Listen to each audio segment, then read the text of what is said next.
Ladies and gentlemen, boys and girls, and children of all ages, from Eric Lima Shenanigans of 1977, it's time for another edition of Big Beefy's Boston Ballers Beat, where we talk Boston sports as highlights from the Red Sox, Celtics, Bruins, and New England Patriots. Acquisitions or trades or call-ups or whatever it has to do with Boston sports or sports all over the country. And now here is the man that will bring you the sports reports himself, the master of sports shenanigans, Eric M. Lima. Thank you very much, Mr. Announcer, sir. Well, hello there, everyone, and welcome to yet another episode of Eric Lima Shenanigans, 1977, episode 2,400. That's right, we're at 2,400 episodes, one milestone, hooray! And a celebratory burp, and for that. All right. So, I hope you guys are having a wonderful day. Today is Friday, July the 18th, 2025. 3:24 p.m. And yes, right, the All-Star break is over. We're going to talk a little bit of Big Beefy East Boston Ballers Beat, episode number 16. And we're going to get ready for the second half of the Major League season.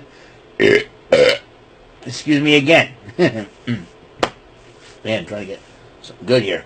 As we're getting ready, also we're 13 days away from the Major League trading deadline. And we want to know where where the Red Sox stand, and we're going to talk about that right now. As you know, Red Sox begin their season with a lot of question marks up in the air.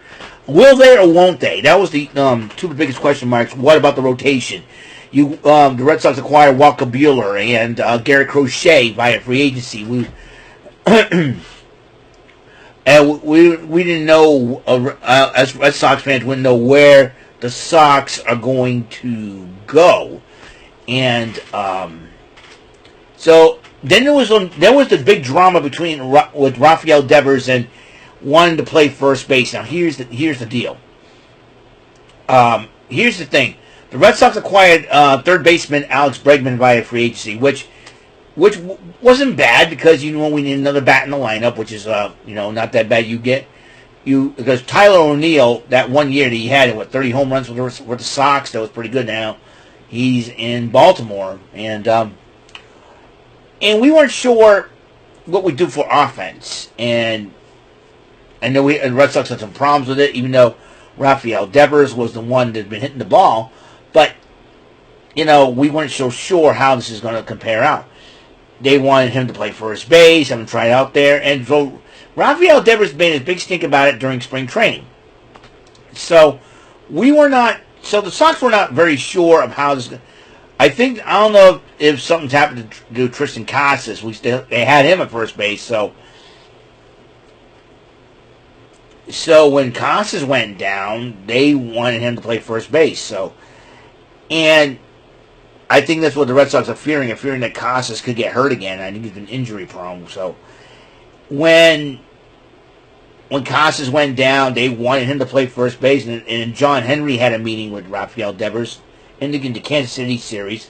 Red Sox are kind of struggling because of that drama that's been going on a little bit with that.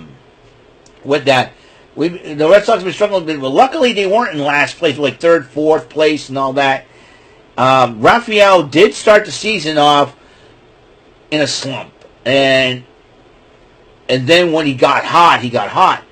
But then the Red Sox started winning some. I think before the Red Sox traded Devers, the Red Sox swept the Yankees at the time. So I figured that gives the Red Sox some kind of momentum, and then to go to San Fran.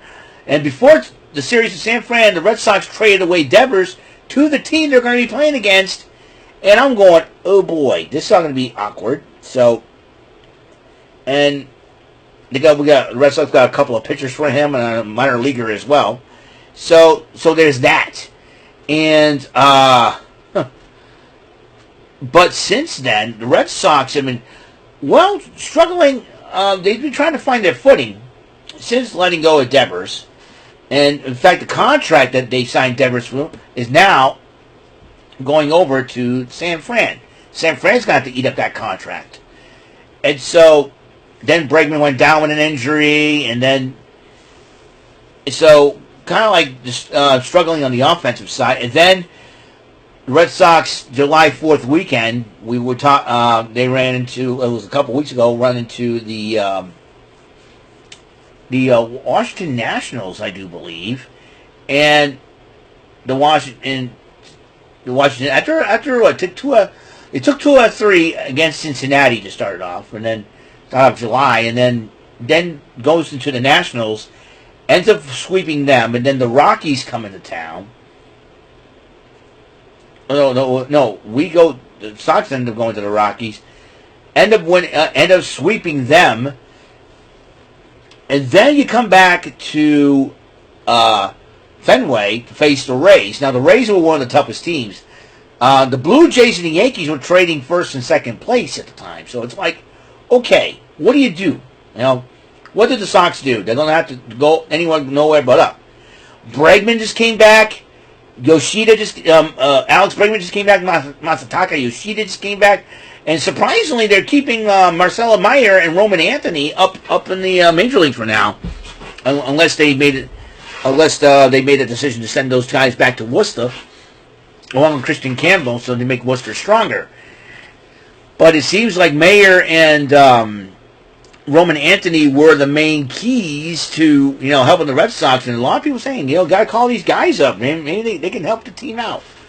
With Yoshida and Bregman come back, then you got Ceddanne Rafaela, which he's going off. I mean, he hit a game-winning homer against the Rays, giving it 8 straight. He homered again. I'll tell you one thing right now: if Ceddanne Rafaela keeps up this pace, the way he's at right now, he may be reaching 30 homers this season. And I'm not kidding you. He's one of the best center fielders out there right now. Now with the trade deadline coming up, who are you going to get? Who are you going to trade away? Who do you sacrifice? Do you sacrifice Jarren Duran, who's been wheels on the base path? Willie or Abreu's been pretty good. So, and you got Roman Anthony. Roman Anthony could be your 4th outfielder, my personal opinion. And you got Marcelo Meyer could be your extra infielder. That's my personal opinion. Keep those two up. Keep them when you need them, because I know they're both lefties, and then you can sit them down against left-handers, and then when the right-handers come up, because Trevor Story's starting to get hot again, which is great. Masataka Yoshida came out right at the gate pretty good. It went 3 for 4, I think, I believe in that game. So Masataka Yoshida's starting to come around. Now Bregman needs to be back to being Bregman, and who knows what's going to happen. I mean, now Red Sox right now on a 10-game winning streak, so that is on the line here against the Cubs. During that 10-game winning streak, I do believe that five of those games, half of that game winning streak, 10 streak, the Red Sox scored 10 or more runs. That's like the offense has been pretty good. If you think about it, since trading away Rafael Devers, the Red Sox have been 15-9 during that stretch, and that's a huge deal, and that's kind of a huge deal. So we'll see what happens in the second half. Hopefully they can carry that momentum. The last time the Red Sox won 10 games in a row, they end up going all the way to the World Series and winning it all, and that would be back in 2018. It was the last time they went to the World Series and won it all. Will they do it again? I don't know, because you got the Blue Jays have always been good. The Yankees have always been good. Baltimore used to be good, but now they're in last place. The Rays used to be good. Now they're in 4th place. The Red Sox are now in 3rd. I think the Yankees, the only team in the American League East right now giving the Sox a hard time is the Blue Jays. And with that kind of an offense, I can understand that. So the Blue Jays, you have Vladimir Guerrero, you have Bo Bichette, and you got to watch out for Dalton Varsho. Guy can, George Springer's another guy. He's always been a pest for the Red Sox. But I think it all depends on what the Red Sox do at the trade deadline.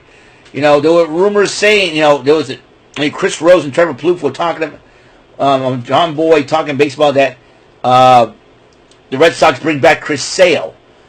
And add him to the rotation. That's going to be nuts if that's what the Red Sox are thinking about doing. I don't know, but one thing's for sure, though, the Red Sox need to stay hot, need to get going. The Sox got a game against Chicago tonight. It's an interesting situation for sure. What's going to happen in the second half? Who knows? Usually the Red Sox have the reputation of doing well in the first half and then struggling in the second half.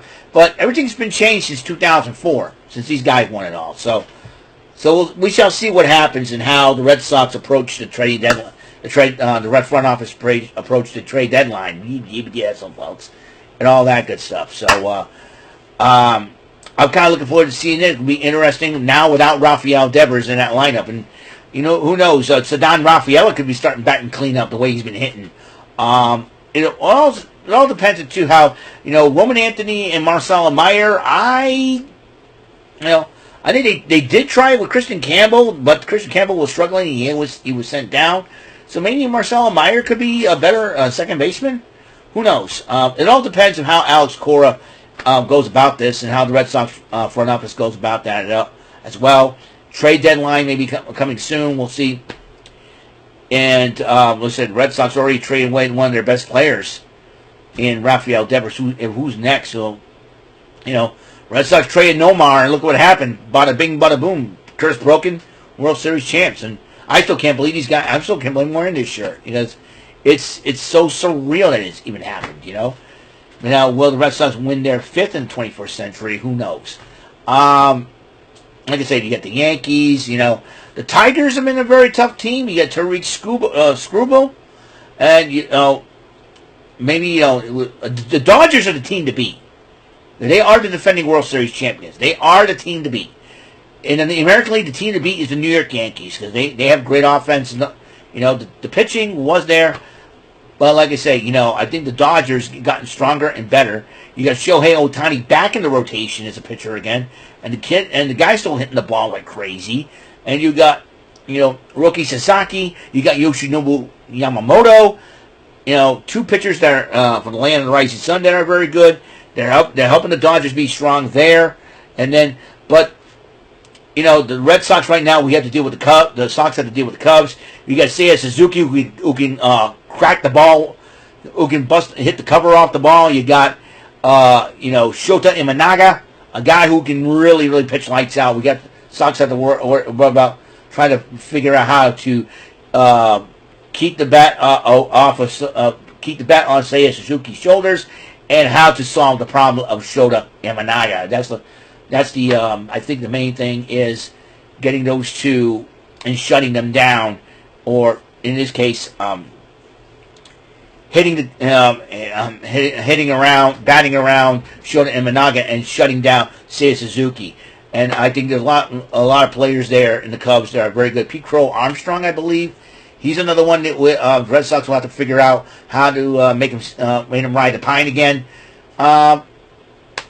We shall see what happens. That's a big two big players on that offensive lineup for the Chicago Cubs that we need to look out for. Sox need to look out for. So we'll see what happens there, and how the Sox are going to solve the safe, how to crack the safe that is Shota Imanaga. So the Red Sox will have to be offensive safe crackers with him. So we shall see what happens in this coming weekend series against the Cubs. Starting tonight. Also, like I said, the Celtics are going to have to start rebuilding because the fact that with Jason Tatum out for the season, I know they're keeping Jaylen Brown, but they traded away most of their players that helped them win banner number 18 a couple of years ago, over a year ago. Ended up, they're all gone. So Celtics could be in rebuilding mode. Bruins, same thing, trading away their best player in Brad Marchand. They were out of the playoffs, and now they got to start from scratch as well. New England Patriots with a new coach in Mike Vrabel. We'll see how it develops. Will Stephon Diggs behave himself? And lots of question marks in that New England football camp. I know football season is going to come up pretty soon, so we're going to we shall see how all this develops. Anyway, at one time, in the early 2000s, the New England sports were at the top of the world. The Patriots ended up winning what? Let's go. But the first 20 years of the 21st century, the Patriots won 6 Super Bowls, Sox won 4 World Series, the Celtics win 2 championships, and the Bruins won the Stanley Cup during that 24-year span. But now, but ever since the pandemic, though, I think our New England sports have been taking some serious damage. So we shall see what happens in the meantime. Once the hockey and basketball season is going and football season, hopefully the Red Sox would set the pace or set the standard. As far as winning is concerned, we'll see how. So I'm kind of looking forward to what the Sox are going to do in the second half of the baseball season. So, looking forward to that. Well, that's all there is to it. Episode 2400 of Eric Lima Shenanigans 1977 Big Beefy East Boston Ballers Beat is complete. Tonight we got SmackDown, the fallout from Saturday Night's Main Event Part 2, and the fallout from Evolution Part 4, because like I said, in Evolve, one of the referees, Vicky D'Erico, from there, refereed the NXT Women's Championship matchup at Evolution. As you know, also this weekend, Slammiversary is coming up. I already made my picks and predictions from last night's episode of the TNA Event Center. But here's big news from that. AJ Styles is coming back home where he originally made his name for himself to TNA. What's he going to do there? I don't know. But one thing for sure, I know AJ Styles is trying to eye a chance of becoming Intercontinental Champion once again. Fastest man to achieve the Grand Slam in the WWE, so that's a cool thing. So maybe we'll address the crowd in New York and address the Impact Zone and see what's going through his mind and all that. He just probably wanted to come home, and they probably begged him. So he said, you know what? Why the heck not? And hopefully, bring more of the feud with Dominic Mysterio to TNA. That'll be very interesting to see how it's a major crossover. I can't wait for it.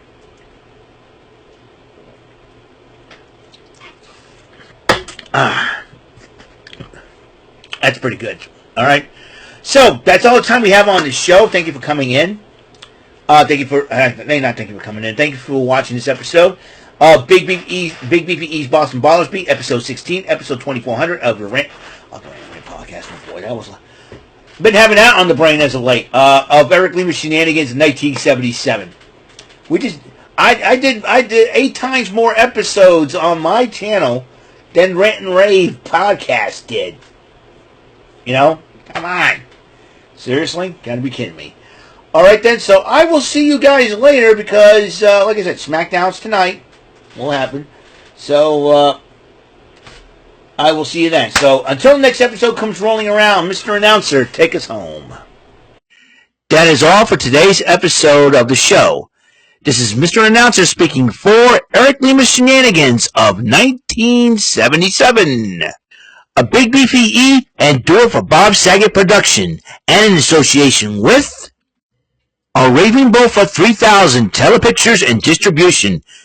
Thank you for watching another episode of Eric Lima Shenanigans of 1977. See you later on the next episode of the show. Goodbye for now.